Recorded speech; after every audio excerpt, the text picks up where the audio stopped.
अस्सलाम वालेकुम दोस्तों, मैं हूं शौकत ज़रदारी। जैसा कि मैंने आपको बताया था कि मैं सिंध की 16,000 एकड़ मज़ीद ज़मीन हथियाने का जो बहरिया टाउन का मंसूबा है उसको आपके सामने बेनकाब करूंगा। और इस मंसूबे को बेनकाब करने से पहले मैं आपको बता दूं, इस वक्त मेरे अक़ब में जो बिल्डिंग आप देख रहे हैं ये अक़वाम मुत्तहिदा की बिल्डिंग है। इस बिल्डिंग के सामने खड़े होकर प्रोग्राम करने का एक और मकसद भी है। ये सिंध के बासियों का, सिंधियों का बुनियादी इंसानी हुकूक का मसला है। सिंध के मकामी लोग बहरिया टाउन कराची के फ़ेज़ 1 के चक्कर में बेदखल कर दिए गए, उनके गाँव पर बिल्डोज़र घुमाए गए, कब्ज़े किए गए, सिंध सरकार की सरपरस्ती में कब्ज़े किए गए, सिंध सरकार की पूरी एडमिनिस्ट्रेशन को इस्तेमाल कर कब्ज़े किए गए। और जब इस कब्ज़ा खोरी के ख़िलाफ़ सिंध के लोग एहतजाज करने 6 जून को बहरिया टाउन के सामने आए तो उनके ऊपर 32 दहशतगर्दी के मुकदमात कायम किए गए। उन दहशतगर्दी के मुकदमात में से इस वक्त 27 मुकदमात मुकम्मल तौर पर झूठे करार देकर ख़त्म कर दिए गए हैं और साथ ही 2 मज़ीद मुकदमात के हवाले से गुज़िश्ता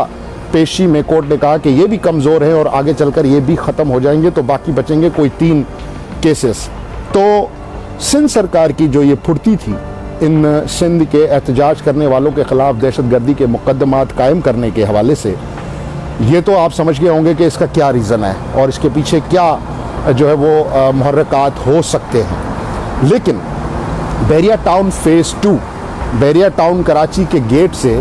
40 किलोमीटर दूर नूरियाबाद, जो कि डिक्लेयर्ड इंडस्ट्रियल जोन है, उस पर कायम करने के लिए तैयारियां शुरू हो चुकी है। बल्कि ऑन ग्राउंड हेवी मशीनरी पहुंचा दी गई है। 16,000 एकड़ ज़मीन, सिंध की सनती इलाके की ज़मीन मलिक रियाज को देने के लिए सिंध सरकार की तैयारियां ज़ोर शोर से जारी हैं। इसके हवाले से जो ज़राए ने मुझे बताया, ज़राए के मुताबिक बहरिया टाउन ने सिंध हुकूमत को NOC के लिए अप्लाई किया है और रेजिडेंशियल सोसाइटी के लिए अप्लाई किया है। और सिंध हुकूमत में बैठे लोग सिंधियों के गुस्से को देखते हुए उन्होंने ये कहकर मलिक रियाज साहब की इस NOC की दरख्वास्त फ़िलहाल वापस कर दी है कि जनाब ये इंडस्ट्रियल एरिया है, इसमें कोई ऐसा मंसूबा लाएं कि लोगों को एतराज़ ना हो। तो अब मेरे ज़राए ये बताते हैं कि मलिक रियाज साहब वहाँ पर तकरीबन जो है वो 16,000 एकड़ को लेकर पहली NOC जो वो देंगे, कुछ सैकड़ों एकड़ की या मे भी 1-2 हज़ार एकड़ की, वो होगी इंडस्ट्रियल पार्क। इंडस्ट्रियल पार्क के नाम पर आगे इंडस्ट्रियल पार्क होगा और पीछे पूरी की पूरी सोसाइटीज़ होंगी। साथ साथ ये भी मालूम हुआ है कि जो 7 डेवलपमेंट अथॉरिटी की जो अथोराइज सोसाइटीज़ हैं और जो कुछ गैर कानूनी सोसाइटीज़ हैं, उनसे भी इन्होंने डील कर कोई ज़मीन ख़रीदी है। सवाल सिर्फ एक बनता है, और जो मैं तरक्की का मुखालिफ नहीं हूँ, सिंध में तरक्की होनी चाहिए, सनती तरक्की होनी चाहिए, सिंध के शहर आबाद होने चाहिए, लेकिन एक बुनियादी नुक्ता ये है कि सिंध सरकार या कोई भी दुनिया की सरकार, इवन अमेरिका में हम खड़े हैं, अगर सरकार यहाँ पर सरकारी ज़मीन किसी को देने का मंसूबा बनाती है तो उसके लिए एक प्रॉपर प्रोसीजर मौजूद है। और वो प्रोसीजर क्या है कि आप एक्सप्रेशन ऑफ इंटरेस्ट का इश्तिहार देते हैं, उसमें बहुत से लोग आते हैं, इन्वेस्टर्स आते हैं, और फिर वो इन्वेस्टर्स जो हैं वो अपने हिसाब से अपनी अपनी बोली लगाते हैं और एक प्रॉपर जेन्युइन बिडिंग के ज़रिए ये सारा मामला जो है वो एंड तक जाता है। लेकिन सिंध में क्योंकि हमारी हुकूमत जो है उनको अल्लाह ताला ने कोई इतनी भूख दी है, इतने ये लोग गरीब हैं, इतने ये लोग फ़कीर हैं कि इनको कहीं भी दौर पे दिखा दो, ये नहीं सोचेंगे कि हम कर क्या रहे हैं। ये कहेंगे ठीक है जी, पैसा आने दो। जाली डोमिसाइल देख लें आप, क्लर्क लेवल के लोग, पियोन लेवल के लोग 500-500 1-1 हज़ार पे सिंध के हुकूक बेच रहे हैं। तो सिंध हुकूमत तो माशाल्लाह अरबपति हुकूमत है, खरबपति हुकूमत है, इसमें बैठे वज़ीर अरबपति हैं, लेकिन फिर भी भूख नहीं मर रही। वजह क्या है? वजह सिर्फ एक है, वजह है आपकी और मेरी खामोशी। अब मैं तो बोल रहा हूँ, ना मेरा उधर प्लॉट है, ना मेरा उधर गांव है, ना उधर मेरी ज़मीन है, बतौर सहाफ़ी मैं ये सारे पागलपन कर रहा हूँ। लेकिन जो लोग मुतासिर हो रहे हैं, जिन्होंने वहाँ पे रहना है, जिन्होंने वहाँ पे सनतें लगानी है, या जो सिंध के मकामी लोग हैं वहाँ पे जो बेचारे बाद में आके आबाद हुए, बहुत से गाँव हैं वहाँ पर, कल को इन गोठों पर भी बुलडोज़र चलेगा और तब हम जागेंगे और तब हम चीखेंगे, तब हम चिल्लाएंगे कि ये क्या हो गया। जब बहरिया टाउन फर्स्ट बन रहा था कराची का, तभी मैंने बिलखुसूस उस पर बात की थी, लोगों को याद नहीं है, लेकिन लोग भूल गए। जब ये मामला दोबारा उठा, जब इस पर हमने दोबारा बात की, तो फिर लोगों ने कहा कि जी आपको अभी याद आया है। तो इसलिए ये एक बार फिर आप रिकॉर्ड पे रख लें कि जब बहरिया टाउन फेज़ 2, जहाँ पे अभी सिर्फ लैंड की लेवलिंग हो रही है, मैं आपको एग्जैक्ट लोकेशन बता दूँ, आप हाईवे पर जाते हैं, पावर सीमेंट के सामने आपने देखा होगा कि बहुत ज़्यादा मट्टी और बहुत ज़्यादा जो है वो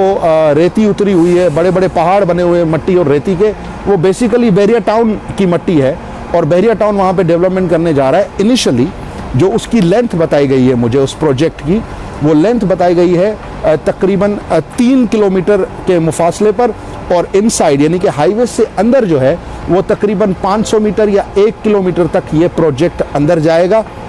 उसके बाद बहरिया टाउन कराची की तरह पीछे ये कोटली तक चला जाए, जामशोरों तक चला जाए, दादू तक चला जाए, कोई पूछने वाला नहीं है, क्योंकि सिंध में सरकार जो है is available to be bought, government is available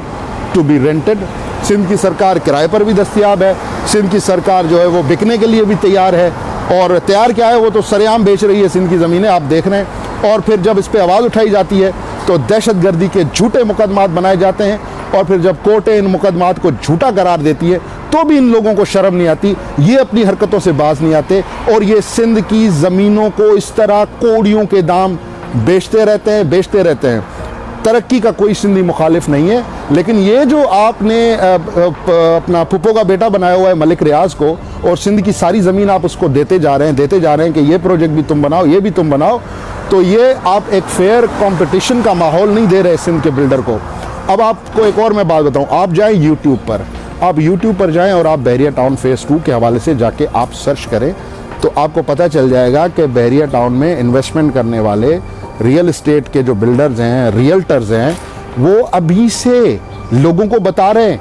कि ये मंसूबा आ रहा है, तैयारी कर लो, पैसे लगा लो। लेकिन जो UK, USA, France, Italy, Germany, Brazil, दुनिया के दीगर ममालिक में 64,000 मुतासरीन है बहरिया के, जिन्होंने फाइलें ली हुई हैं, जिन्होंने पैसे दिए हुए, वो बेचारे दर दर की ठोकरें खा रहे हैं। ओवरसीज़ पाकिस्तानीज़ जो अरबों डॉलर हर साल पाकिस्तान भेजते हैं, वो रुल रहे हैं, वो मिन्नतें कर रहे हैं इमरान खान की, वो मिन्नतें कर रहे हैं फेडरल गवर्नमेंट की कि हमें इस फ्रॉडिये से हमारे पैसे लेके दो। और सिंध हुकूमत इस इंटरनेशनल फ्रॉडिये को सिंध की ज़मीनें कोड़ियों के दाम पर देती जा रही है, और उसका नतीजा ये है कि फेज़ 1 बन गया, लोगों ने एहतजाज किया, सिंध हुकूमत ने झूठे मुकदमात बनाए, लोगों को हिरासा करने की कोशिश की, पुलिस उनके घरों में घुसाई और उनको घरों से उठाया, सिंध के लोगों को जो अपने हक़ की बात कर रहे थे। और फिर उसके बाद अब ये फेज़ 2 आ रहा है, फेज़ 2 में भी यही होगा कि पहले प्रोजेक्ट बनेगा, फिर हम लोग जो है वो इस प्रोजेक्ट को पहले प्रोजेक्ट बनेगा, फिर हम लोग इस प्रोजेक्ट को जो है वो उस पर बात करेंगे, और जब हम इस प्रोजेक्ट पर बात करेंगे कि जी ये देखें ये जुल्म हो गया, तो उस पर हमें फिर प्रॉब्लम्स आएंगे। उस पर फिर लोग कहेंगे कि जनाब ये जो मंसूबा है बहरिया टाउन का, इस पर हमने बात नहीं की। इस वक्त मेरा फ़ोन थोड़ा सा प्रॉब्लम कर रहा है, तो बहरहाल स्टोरी मैंने आपको सुना दी है, और स्टोरी यही है जो आप लोग अभी देख रहे हैं, लेकिन फ़ोन के घूम जाने की वजह से ये एक छोटा सा प्रॉब्लम है हमारी वीडियो में। बहरहाल हमने अपनी सारी वीडियो आपके सामने रख दी है, स्टोरी मैंने आपके सामने रख दी है। अब ये आप पे मुनसर है कि आप इस स्टोरी को कहाँ तक पहुँचाते हैं। मुझे दीजिए इजाज़त, अल्लाह हाफ़िज़।